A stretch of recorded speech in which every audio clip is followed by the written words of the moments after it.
Okay, so here we are for part B. Yeah. What are choosing numbers? Well, there's sets of numbers that tell you how many people to choose out of a set of people.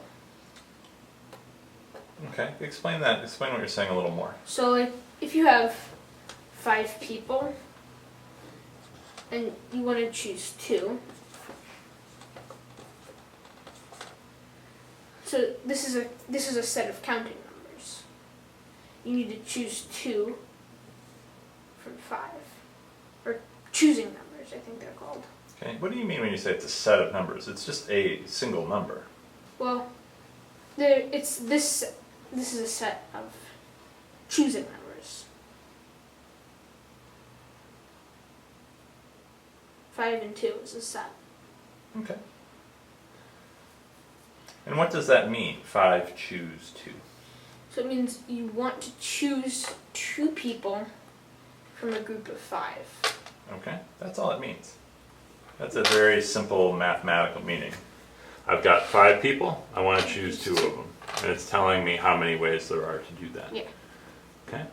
So when I'm trying to count the number of games in a 5-person round robin tournament, for example, how do I think about that? Well, You're going to, in a 5-person, you have 5 people. and you actually do want to choose 2. You can choose 2 because the 2 you choose are going to play the game. The 2 you choose are going to play the game. Or you could choose the 3 and leave the 2 to play the game. Interesting. So you can either choose the 2 to play the game, Or choose 3 that aren't playing playing the game. and that tells you something pretty interesting. So without even doing any calculating, what 2 choosing numbers have we just figured out are the same? Well, there's the 5 choose 2 is the same as the 5 choose 3. Interesting. So 5 choose 2 equals 5 choose 3. So you can find out a lot about these numbers just playing around a little bit. Yeah. But now we need to figure out how to calculate these numbers. 5 choose 2.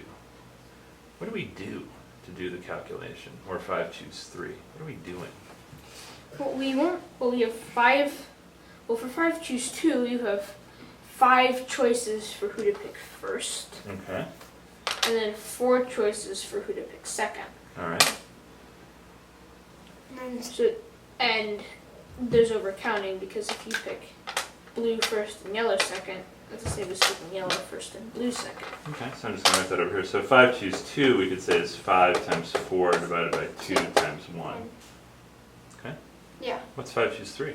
Well, you've 5. And actually, let your brother see. So we have 5 and we want to choose 3. Okay, so But there's we're going to be overcounting because you have to divide by 6. Okay. Instead of more ways to arrange the group of 3. Yeah. Like this. So what's the calculation we're going to We're do? going to do 5 times 4 times 3 over 6. So I'm going to write as 3 times 2 times 1. Now are these two numbers equal? 5 times 4 over 2 times 1 and 5 times 4 times 3 over 3 times 2 Well, times yes, because you can just cancel the 3s here. 1? Interesting. So we found that they were the same. Yeah. And indeed, They are the same. they are the same. And we even, well, we don't need to talk about it now, even in our project this morning, we wrote down a general formula for the choosing number and choose R, in this case 5 choose 2 or Yeah. 5 choose 3. Remember what it was? I think it was n factorial on the top N factorial. over r factorial Times times n minus r r. factorial. Times n minus R factorial. Okay. That's interesting. What we haven't computed too many of these, so why don't we try to compute a few? Okay. Alright.